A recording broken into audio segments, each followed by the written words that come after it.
Pernah nggak kamu duduk sendirian di malam yang gelap dan bertanya dalam hati, Tuhan, di mana sih Engkau saat aku benar-benar butuh? Itulah yang dialami Arfan, seorang pemuda biasa yang hidupnya berubah dalam sekejap. Pekerjaan hilang, teman pergi, ibu sakit, dan yang tersisa hanya satu hal, pertanyaan yang menggantung di langit gelap tanpa jawaban. Tapi, justru dari pertanyaan itu, ia memulai perjalanan. Bukan perjalanan ke tempat mewah atau ke luar negeri, tapi perjalanan ke dalam dirinya sendiri.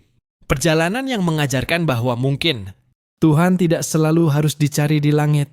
Bisa jadi dia bersembunyi di hati kita, di kejadian kecil, bahkan dalam orang-orang yang hadir saat kita nyaris menyerah.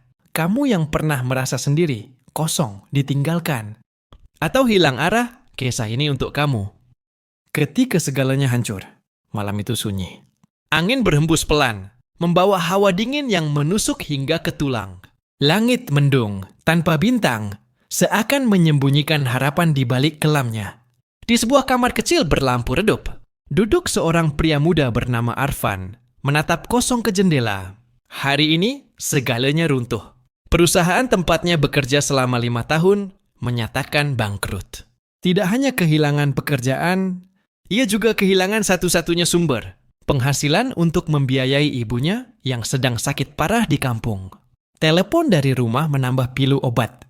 Ibunya tidak bisa dibeli. Karena uang yang tersisa hanya cukup untuk makan hari ini. Arfan menggenggam kepalanya. Air mata jatuh tanpa suara. Di mana Tuhan saat aku butuh pertolongan? Bisiknya lirih. Kenapa ketika aku berbuat baik, hidup malah membalas dengan luka? Pertanyaan itu menggema di ruang sempit itu. Tak ada jawaban. Hanya kesunyian yang menjawab. Arfan adalah seseorang yang tidak pernah melupakan Tuhan. Ia rajin beribadah, membantu sesama, dan selalu mencoba hidup jujur. Tapi kini, semuanya terasa seperti sia-sia. Beberapa hari berlalu, Arfan mencoba bertahan dengan sisa-sisa keberanian yang ia punya. Ia mulai bertanya kepada orang-orang, mencari pekerjaan apapun, namun hasilnya nihil. Ia mulai ragu. Apakah doa-doanya selama ini hanya menggantung di langit? Apakah Tuhan benar-benar ada? Pada malam ketujuh sejak semua itu terjadi, Arfan memutuskan untuk berjalan tanpa arah. Kakinya membawanya ke sebuah masjid kecil di sudut kota. Tak banyak orang, hanya ada seorang kakek tua yang sedang menyapu halaman. Arfan duduk di anak tangga, menunduk, matanya bengkak karena kurang tidur. Anak muda, kau terlihat lelah, kata si kakek dengan senyum hangat. Arfan mengangguk pelan. Aku sedang mencari Tuhan, tapi rasanya dia tidak ada. Kakek itu terdiam sejenak. Kemudian ia berkata, Tuhan memang tidak selalu terlihat, tapi dia selalu hadir. Mungkin yang kau cari bukan Tuhan yang hilang, tapi harapan yang terkubur dalam kecewamu. Kata-kata itu menusuk Arfan seperti cahaya kecil dalam gelap. Belum menjawab semua pertanyaannya, tapi cukup untuk menyalakan sejumput rasa ingin tahu. Jika Tuhan memang hadir, mengapa ia membiarkan semua ini terjadi? Pertanyaan itu akan terus ia bawa, hingga menemukan jawaban. Maka mulailah perjalanan panjang Arfan, bukan hanya mencari pekerjaan atau harapan, tetapi mencari sesuatu yang lebih dalam. Di mana letak Tuhan? Dalam hidup yang porak-poranda ini? Suara dari dalam hati. Pagi itu, Arfan terbangun bukan karena alarm, tapi karena suara azan dari masjid kecil semalam. Ia masih berada di pelataran masjid, berselimut jaket lusuh dan ransel kecil yang isinya hanya beberapa helai baju. Udara pagi menyegarkan, tapi hati Arfan tetap berat. Ia menatap langit yang mulai terang, berharap ada sesuatu yang berubah. Kakek penjaga masjid itu masih ada, menyapu lantai dengan gerakan lambat namun teratur. Kau belum pulang? Tanya kakek itu sambil tersenyum. Aku belum tahu harus kemana, jawab Arfan jujur. Kakek itu duduk di sebelah Arfan dan menatap langit bersamanya. Kau tahu, banyak orang mencari Tuhan ke tempat yang jauh. Padahal kadang, Tuhan justru berbisik dari dalam hati kita sendiri. Arfan terdiam. Kata-kata itu terasa asing, namun ada sesuatu yang menggelitik hatinya. Setelah sholat subuh berjamaah, Arfan memutuskan untuk membantu membersihkan masjid. Tak ada bayaran, tapi kakek itu memberinya sarapan sederhana. Nasi uduk dan segelas teh hangat. Entah kenapa, makanan itu terasa sangat nikmat. Untuk pertama kalinya dalam seminggu, Arfan merasa tidak sepenuhnya sendiri. Hari-hari berikutnya, Arfan mulai terbiasa dengan ritme baru. Ia termes di masjid, membantu menjaga kebersihan, menyapu halaman, mengatur sandal jamaah, bahkan kadang ikut menemani anak-anak yang mengaji. Perlahan, kesedihannya mereda meski pertanyaannya belum terjawab. Suatu malam, seorang pemuda datang ke masjid dan duduk di pojok saf. Wajahnya penuh gelisah. Setelah sholat, ia menghampiri Arfan dan berkata, "Bro, boleh nanya nggak? Lu pernah ngerasa Tuhan itu diam aja? Padahal lu lagi butuh banget dia?" Arfan terkejut. Itu pertanyaan yang sama yang dulu pernah ia ajukan. Kini, orang lain yang bertanya. Tapi anehnya, Arfan tidak lagi punya kemarahan saat mendengarnya. Ia hanya tersenyum dan berkata pelan, "Aku pernah merasa begitu. Tapi ternyata Tuhan tidak pernah diam. Kita aja yang terlalu ribut di dalam hati, sampai tidak mendengar bisikannya." Pemuda itu termenung. Arfan juga. Ia sadar bahwa kalimat barusan bukan hanya untuk orang lain.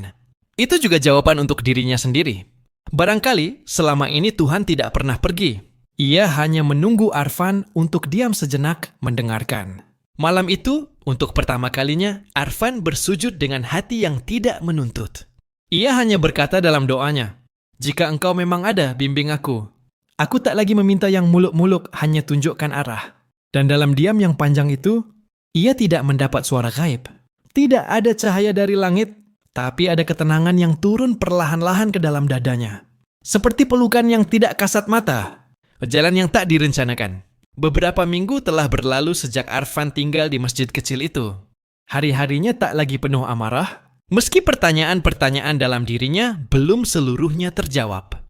Ia belum mendapat pekerjaan, belum bisa mengirim uang untuk ibunya, dan belum tahu kemana langkah hidup akan membawanya. Tapi ia tetap bertahan. Entah mengapa, hatinya lebih kuat dari sebelumnya. Suatu pagi, ketika ia sedang membersihkan halaman masjid, datanglah seorang pria paruh baya berpakaian rapi. Wajahnya bersahabat, tapi menyiratkan beban. Ia memperhatikan Arfan bekerja dari kejauhan, lalu menghampirinya. "Kamu relawan di sini?" tanya pria itu. "Bisa dibilang begitu, Pak. Saya bantu-bantu sejak beberapa minggu lalu." "Namamu siapa?" "Arfan." Pria itu mengangguk, lalu berkata, "Namaku Pak Raka. Saya sedang mencari seseorang yang bisa membantu saya urus gudang kecil di pinggiran kota. Nggak besar, tapi butuh orang jujur dan telaten. Kakek penjaga masjid bilang kamu orangnya." Arfan tertegun. Ia belum tahu harus menjawab apa. Pak Raka tersenyum. "Ini bukan pekerjaan besar. Gajinya pun sederhana. Tapi kalau kamu bersedia, kita bisa mulai besok pagi."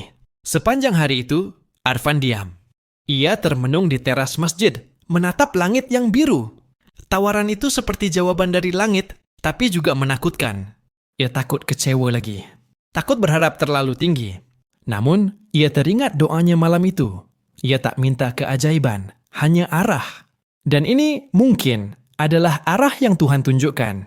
Keesokan paginya, Arfan memutuskan untuk ikut Pak Raka. Gudangnya kecil tapi bersih. Pak Raka menjual barang-barang kebutuhan rumah tangga dalam jumlah besar. Tugas Arfan cukup sederhana, mencatat stok, merapikan barang, dan melayani pembeli. Hari-harinya kembali terisi. Capek tapi ada rasa puas. Setiap akhir pekan, ia menyisihkan sebagian upah untuk dikirim ke ibunya melalui tetangga di kampung. Ia belum bisa pulang, tapi setidaknya sudah bisa membantu. Suatu malam, setelah bekerja seharian, Arfan duduk sendirian di belakang gudang. Ia menatap langit gelap dan berkata lirih, "Kalau engkau memang mendengar, terima kasih. Aku tidak tahu apakah ini semua kebetulan atau takdir. Tapi sekarang, aku tidak lagi merasa sendirian." Angin malam berhembus pelan. Di antara sunyi itu, Arfan mulai memahami sesuatu. Mungkin Tuhan tidak selalu menurunkan mukjizat dalam bentuk luar biasa. Mungkin ia bekerja dalam hal-hal yang sederhana. Dalam tawaran kerja yang tak terduga. Dalam kebaikan orang asing. Dalam kekuatan hati yang tiba-tiba tumbuh. Dan untuk pertama kalinya, Arfan tidak lagi bertanya, "Di mana Tuhan?" Tapi mulai bertanya, "Apakah aku cukup peka untuk mengenalinya?" Ujian di tengah terang. 3 bulan telah berlalu. Sejak Arfan bekerja di gudang milik Pak Raka, hidupnya mulai teratur. Ia punya tempat tinggal sederhana di belakang gudang. Cukup uang untuk kebutuhan sehari-hari. Dan hubungan yang baik dengan Pak Raka, yang memperlakukannya layaknya anak sendiri. Namun, hidup tidak pernah berjalan lurus tanpa gelombang. Suatu hari, saat Arfan tengah mencatat pengiriman barang, datang seorang pelanggan lama yang dikenal sering menawar harga hingga menekan. Namanya Bu Narti, seorang pemilik warung kecil yang cukup cerewet.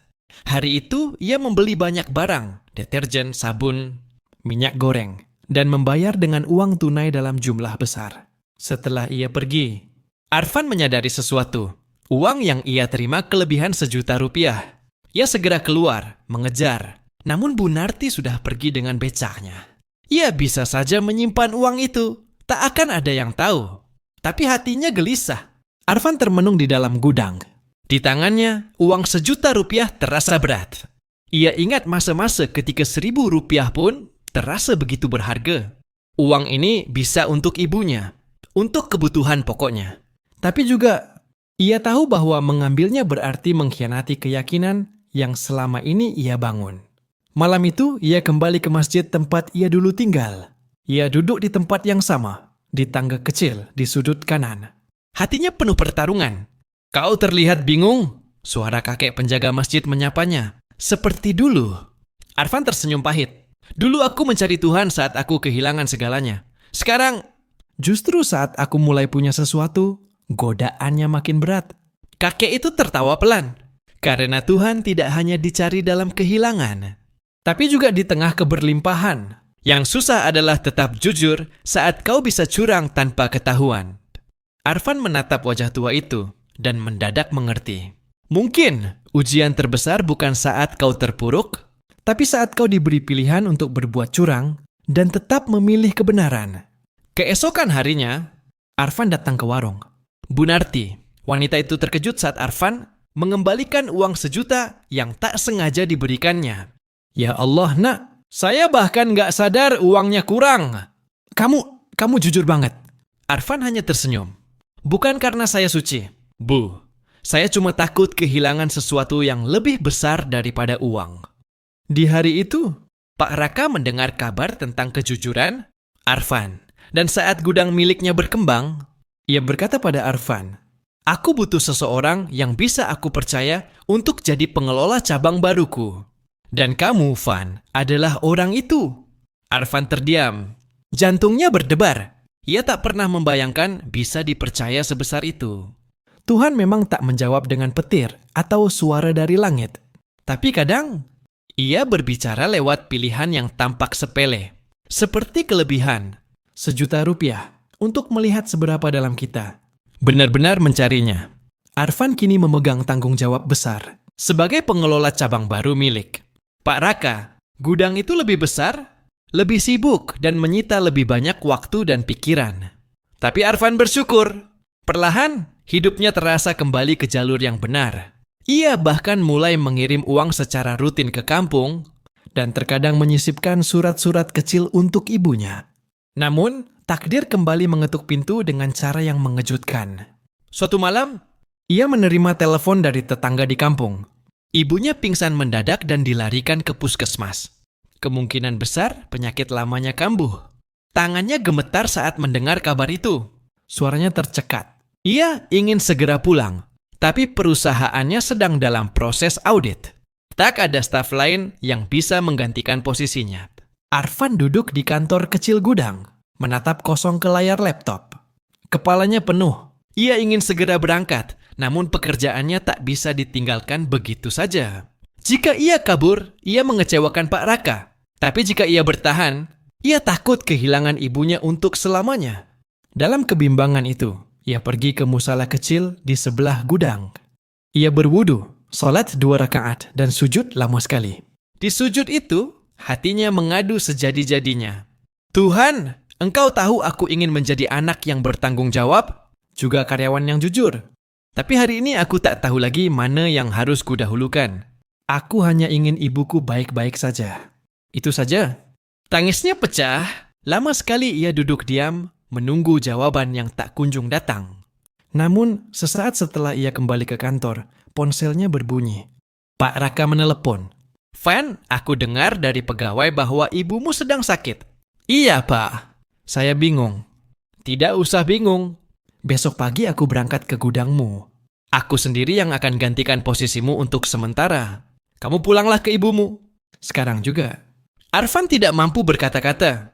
Ia hanya mengucapkan terima kasih berkali-kali. Dalam perjalanannya pulang naik bus malam, ia menatap jendela sambil berbisik, Tuhan, aku tidak tahu bagaimana semua ini bisa terjadi. Tapi sekarang aku tahu, Engkau tidak pernah benar-benar pergi. Mungkin aku yang sering terlalu sibuk untuk merasakanmu hadir. Sesampainya di kampung, ia langsung menuju rumah sakit. Ibunya terbaring lemah tapi sadar. Saat melihat Arfan masuk, mata wanita tua itu berkaca-kaca. Kamu datang juga, nak? Arfan menggenggam tangannya erat. Maaf, Bu. Maaf kalau aku telat. Tidak, kamu tidak telat. Kamu datang di saat yang paling aku butuhkan.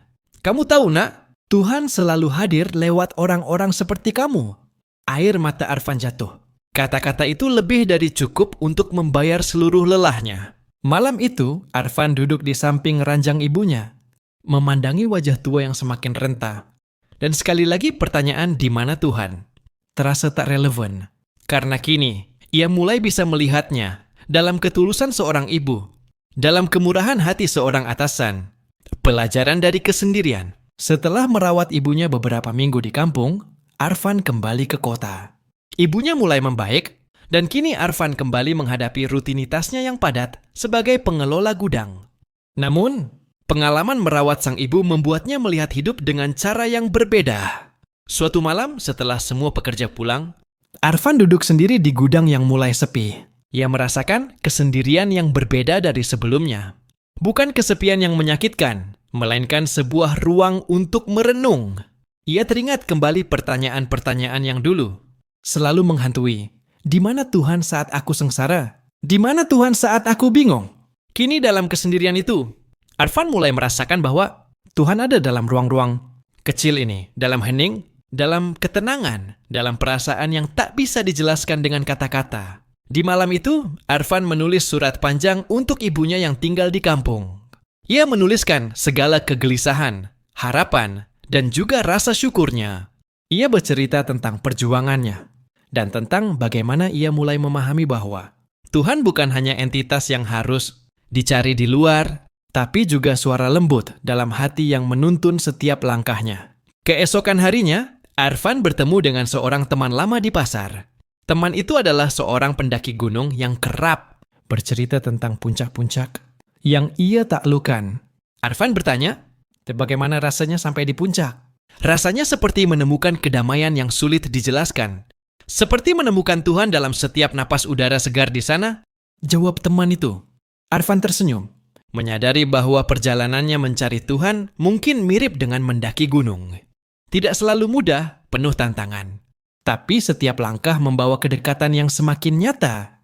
Malam itu, dalam kesunyian gudang, Arfan menutup mata dan berdoa. Terima kasih Tuhan, aku mungkin belum sampai di puncak. Tapi aku tahu Engkau ada dalam setiap langkah yang kutempuh. Suatu malam yang dingin, Arfan pulang lebih larut dari biasanya. Kota sudah sepi, lampu jalan berkelap-kelip di kejauhan. Saat melewati gang sempit dekat gudang, ia melihat seorang anak kecil duduk di pinggir jalan, menangis tanpa suara. Arfan mendekat dan bertanya lembut, "Kamu kenapa, nak?" Anak itu mengangkat wajah basah oleh air mata. "Aku nggak tahu harus kemana. Ibuku pergi meninggalkan aku tadi pagi." Hati Arfan tersentuh. Ia mengajak anak itu ke sebuah warung kecil dan membelikan segelas susu hangat. Ia duduk di sampingnya, mendengarkan cerita tanpa menghakimi. Dalam hening malam itu, Arfan menyadari bahwa kadang Tuhan hadir lewat tangan-tangan yang siap menolong, lewat hati yang berani merasakan penderitaan orang lain. "Kamu tidak sendiri," kata Arfan pelan. "Aku juga pernah merasa kehilangan. Tapi kita harus tetap percaya, suatu saat cahaya akan datang." Anak itu mengangguk pelan, dan untuk pertama kalinya, ia tersenyum kecil. Hari-hari berikutnya, Arfan membantu anak itu mencari keluarganya. Ia menghubungi panti asuhan, tetangga, bahkan polisi. Semua usaha itu tak mudah, tapi ia tidak menyerah. Di tengah perjuangan itu, Arfan belajar bahwa Tuhan tidak selalu tampak dalam keajaiban besar. Kadang, Tuhan adalah kekuatan kecil dalam diri seseorang yang memutuskan untuk tidak berbalik dan terus melangkah membantu. Ketika akhirnya keluarga anak itu ditemukan dan mereka bertemu kembali, Arfan merasakan kebahagiaan yang dalam. Ia sadar jawaban atas pertanyaannya selama ini bukan hanya tentang di mana Tuhan berada, tapi bagaimana ia bisa menjadi bagian dari cahayanya di dunia yang sering gelap. Hari-hari Arfan semakin sibuk dengan pekerjaannya dan membantu anak yang dulu ia temui. Namun suatu sore di gudang, datang seorang wanita muda yang mengenakan jilbab rapi dan membawa sebuah map tebal. "Ibu Rani, ada yang bisa saya bantu?" tanya Arfan sopan. Wanita itu tersenyum. "Saya dari sebuah yayasan sosial. Kami sedang mencari cerita-cerita tentang orang-orang yang telah melalui ujian hidup dengan keteguhan hati. Dan saya dengar nama Anda." Arfan terkejut. Ia tak pernah membayangkan perjuangannya diam-diam diketahui oleh orang lain. "Kenapa mencari cerita saya?" tanya Arfan. "Karena kisahmu bisa menjadi inspirasi bagi banyak orang yang sedang berjuang. Agar mereka tahu bahwa Tuhan selalu ada, walau kadang tersembunyi." Setelah berdiskusi panjang, Arfan setuju untuk menceritakan perjalanannya. Setiap kata yang keluar dari mulutnya bukan hanya kisah tentang kesulitan, tapi juga tentang harapan yang tak pernah padam. Pertemuan itu membuka jalan baru. Arfan diundang untuk berbicara di beberapa acara komunitas dan sekolah. Ia menjadi suara bagi mereka yang merasa hilang arah, yang bertanya, "Di mana letak Tuhan?" Melalui cerita-ceritanya, Arfan belajar bahwa Tuhan terkadang hadir lewat kisah hidup seseorang yang berani terbuka dan berbagi, bahwa cahayanya bisa menyebar ke banyak hati, membantu mereka berdiri kembali. Suatu malam, sebelum tidur, Arfan menatap langit gelap dari jendela kamar kecilnya. Ia tersenyum dan berkata pelan, "Tuhan, aku mungkin belum mengerti semuanya, tapi aku ingin terus berjalan bersamamu, menjadi jalan bagi orang lain yang sedang mencari." Meski hari-hari Arfan kini lebih terang, dengan banyak aktivitas dan dukungan dari komunitas, suatu waktu keraguan kembali datang menghampirinya. Malam itu, setelah berbicara di sebuah acara kecil, ia duduk di bangku taman yang sepi. Ia menatap langit yang dipenuhi bintang, lalu bertanya dalam hati, "Ilasir Fenor, Nanises Berknya, Pingsik. Kalau Tuhan ada, mengapa penderitaan masih begitu banyak? Kenapa masih banyak orang yang kehilangan arah dan harapan seperti dulu aku?" Pertanyaan itu menggantung di udara, berat dan menusuk. Arfan sadar, perjalanan mencari Tuhan bukanlah garis lurus tanpa rintangan. Keraguan adalah bagian dari proses itu. Bahkan para nabi dan orang-orang suci pun pernah merasa demikian. Ia membuka buku catatannya, membaca kembali surat-surat dari ibunya dan pesan-pesan dari teman-teman yang ia bantu. Dalam kata-kata itu, ada harapan yang terus bersemi, walau dunia kadang terasa kejam. Dengan napas panjang, ia berdoa, "Tuhan, aku tahu aku manusia biasa dengan segala kelemahan dan pertanyaan. Tapi tolong, jangan biarkan aku berhenti mencari. Karena aku percaya, di balik semua keraguan ini, Engkau tetap ada." Malam itu, Arfan belajar satu hal penting. Keimanan bukan tentang tidak pernah ragu, tapi tentang tetap melangkah meski ada keraguan. 1 tahun telah berlalu sejak Arfan pertama kali bertanya, "Di mana Tuhan?" Kini ia berdiri di hadapan puluhan anak muda dalam sebuah ruangan kecil yang hangat. Acara itu diadakan oleh komunitas tempatnya dulu dibantu. Kini ia menjadi salah satu mentornya. Di hadapannya, wajah-wajah muda tampak penuh keresahan. Seorang anak laki-laki mengangkat tangan dan bertanya, "Kak Arfan, kalau boleh jujur, saya sering merasa Tuhan itu jauh. Saya berdoa, saya mencoba jadi orang baik, tapi hidup saya tetap berat. Kadang saya pikir, Tuhan nggak benar-benar peduli." Pertanyaan itu menusuk langsung ke hati Arfan, karena ia pernah berada tepat di posisi yang sama. Ia terdiam sejenak, lalu menjawab dengan tenang, "Dulu aku juga bertanya begitu. Ketika aku kehilangan pekerjaan, ditinggalkan oleh teman-teman. Bahkan saat ibuku sakit dan aku tidak tahu harus berbuat apa, aku merasa Tuhan diam. Tapi semakin aku melangkah, semakin aku belajar bahwa Tuhan tidak selalu bicara dengan suara. Kadang dia hadir dalam diam, dalam kekuatan yang tiba-tiba muncul di saat kita nyaris menyerah. Dalam tangan seseorang yang menolong kita saat kita paling lemah." Ia berhenti sejenak menatap mata anak itu. "Jadi, di mana letak Tuhan?" Mungkin jawabannya bukan satu tempat. Tuhan bisa ada di hati ibu kita, yang berdoa diam-diam, di tangan orang asing yang menolong tanpa pamrih, Di keputusan-keputusan kecil yang kita ambil untuk tetap jujur, tetap baik, tetap bertahan, ruangan sunyi. Beberapa anak tampak menunduk, mata mereka berkaca-kaca. Dan yang paling penting, lanjut Arfan, kadang Tuhan hadir bukan untuk kita temukan, tapi untuk kita bawa. Kita adalah perpanjangan tangannya. Maka kalau kamu merasa dunia gelap, jadilah cahaya kecil. Karena bisa jadi Tuhan sedang memakai kamu untuk jadi jawabannya bagi orang lain. Tepuk tangan pelan mengisi ruangan, bukan karena Arfan hebat, tapi karena mereka merasa dimengerti. Malam itu, banyak hati yang mulai terbuka. Di perjalanan pulang, Arfan menatap jendela mobil. Jalanan kota yang dulu terasa dingin dan penuh luka, kini tampak bersahabat. Ia tersenyum dalam diam. Bukan karena semua masalah telah selesai, tapi karena pertanyaan itu telah menemukan bentuk jawabannya. Di mana Tuhan? Tuhan ada. Nah, di tempat kita terus mencarinya dengan hati yang jujur. Dan lebih dari itu, Tuhan juga tinggal di dalam diri yang bersedia menjadi jalan kebaikan bagi sesama. Akhirnya, setelah semua perjalanan, kehilangan, pertemuan, air mata, dan tawa, Arfan menemukan sesuatu yang tak bisa dibeli. Kedamaian. Bukan karena semua masalahnya selesai, tapi karena kini ia tahu satu hal penting. Tuhan tidak pernah benar-benar pergi. Kadang kita hanya terlalu sibuk menunggu mujizat besar, sampai lupa bahwa Tuhan sedang bicara pelan lewat kejadian-kejadian sederhana. Lewat orang baik yang lewat sebentar. Lewat doa ibu. Lewat langkah kecil yang kita ambil meski hati gemetar. Kini giliran kamu bertanya, kalau Tuhan tidak jauh, apa kamu sudah menoleh? Terima kasih sudah mengikuti kisah ini sampai akhir. Kalau kamu merasa cerita ini menyentuh, menguatkan, atau membuka matamu tentang makna hidup, jangan lupa like kisah ini, komen apa pelajaran paling berkesan buat kamu, dan subscribe untuk terus ikuti cerita-cerita menyentuh hati lainnya. Karena mungkin lewat cerita inilah Tuhan sedang berbicara padamu.